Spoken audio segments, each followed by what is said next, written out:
history, Warren Moon. So how cool is that, World's Colliding? So let's give it up for Warren Moon.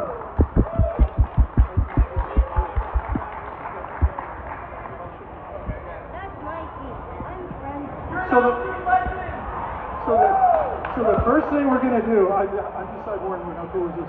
The first thing we're going to do is I'm just going to play a little show and tell with Warren because I have my Jago CFL book here, and I don't know if you've ever seen these. This is a 1982 test run. This is you here, and I got some teammates over here, Milton's there, Brian Kelly.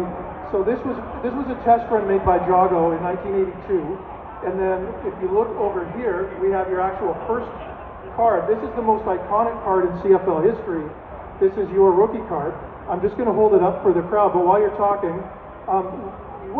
you came to the CFL when there were no cards, but finally on your way out, there were cards. What was it like the first time you saw yourself on a football card? It was pretty cool, there's no question about it, because I had collected baseball cards when I was a young kid and also football cards in the United States, but I had never seen myself on a card before, and to finally see yourself on one is it's pretty cool to see that you made it that far that you have your own card.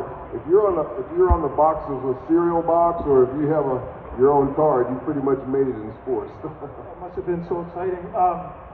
Now, you've been asked this question a million and a zillion and a half times, but I'm going to ask you in a different way. People always talk about you and how you opened the door for black quarterbacks, and you're a trailblazer.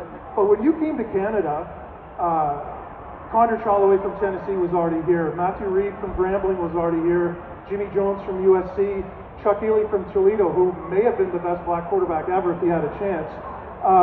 Did you know about these guys in Canada, and what did you know about the Canadian Football League? Well, that's basically what I knew about the Canadian Football League, was that a number of African-American quarterbacks that I kind of idolized when I was growing up in high school and that had gone to Canada to play, but we didn't know much about what they were doing up there because there wasn't a lot of coverage about the league. But I did know that they went up.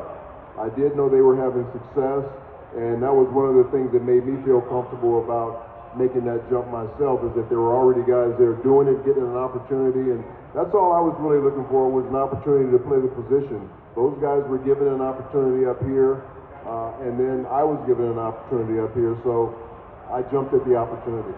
When you got down to the NFL, were there some guys you looked around at, some of your old teammates, and said, wow, this guy should be down here, like maybe Larry Highbaugh or Jim Germany or one of those? Did you see anyone that was like, they should be in this league? Are you saying they felt like I should have been? No, guys that you played with in Edmonton that you think should have been in the NFL. Oh, there's no question about it. Like Ed Jones was a guy who definitely could have played down here. Joe Holloman on the corner definitely could have played down here. And those guys had their chances, and they didn't. I think they didn't make different teams, so they came up here, and then they were happy once they got up here. They weren't even that excited about maybe trying to make that leap again, because they were so satisfied with what they were doing here in Canada. So there were a lot of guys whose game fit this game better as far as the style of play up here in Canada than it did in the United States. And they were making good livings, and they really enjoyed playing up here. So they really didn't think about going back.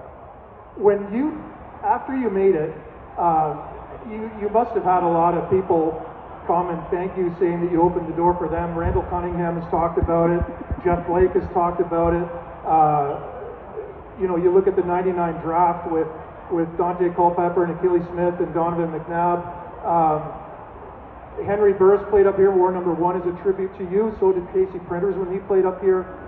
Do any of these guys ever come up to you and talk to you and thank you? And when they do, how does that make you feel? Like if I were you, I would totally bust into tears. I mean, it must be incredible to have that. Yeah, I run into guys all the time, and I have a lot of friendships and mentorships with a lot of young quarterbacks in the league right now. And a lot of those guys kind of, even if they didn't know who I was or didn't see me play, their dads did. And their dads were the ones that kind of filled them in. Like C.J. Stroud.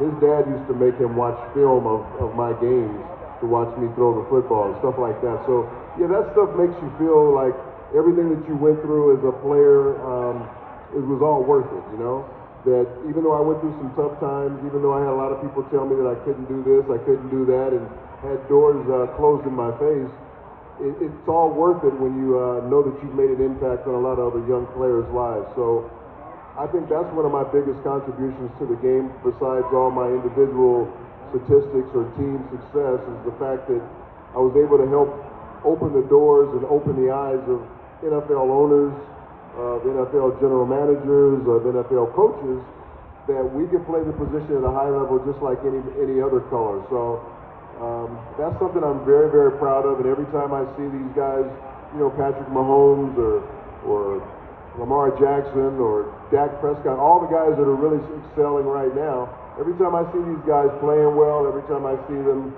the money they're being made, that they're being paid, the endorsements that they're making, it just makes my chest stick out a little bit further that I help play an important part in that. Two quick questions before we wrap up. First one, you won 5 Grey Cups up here. Yes, sir. What was, when you think back to a special place, what's the first thing you think of? Which Grey Cup, which moment? Probably the one that I was in where I was starting. You know, me and Wilkie, we split time for those first couple. Then the third one, I was the actual starter. So that's when I knew there was more pressure on me, because now the focus is on me to keep this streak going. That was the Hamilton? You don't really realize, yeah, it was Hamilton, I think, in Toronto. But I think you don't really realize the impact that team had on sports until it was all over. That since that time, no professional team of any sport has won 5 championships in a row. We were the last ones to do it. And you don't realize that until later on down the road. And when you're in it, you're just trying to win every year. And every year that we played, we got everybody's best effort every time we went anywhere to play them, because they wanted to knock us off. So I think for us to play at that caliber for that long a period of time is something that you really don't appreciate until after your career is over. You played with the Huskies in a bunch of Apple Cups. You played in the Rose Bowl. That was epic. I mean, I was just about to become a high school quarterback, and I don't know how many times I pretended I was you throwing to Spider games, and you had a better arm than me.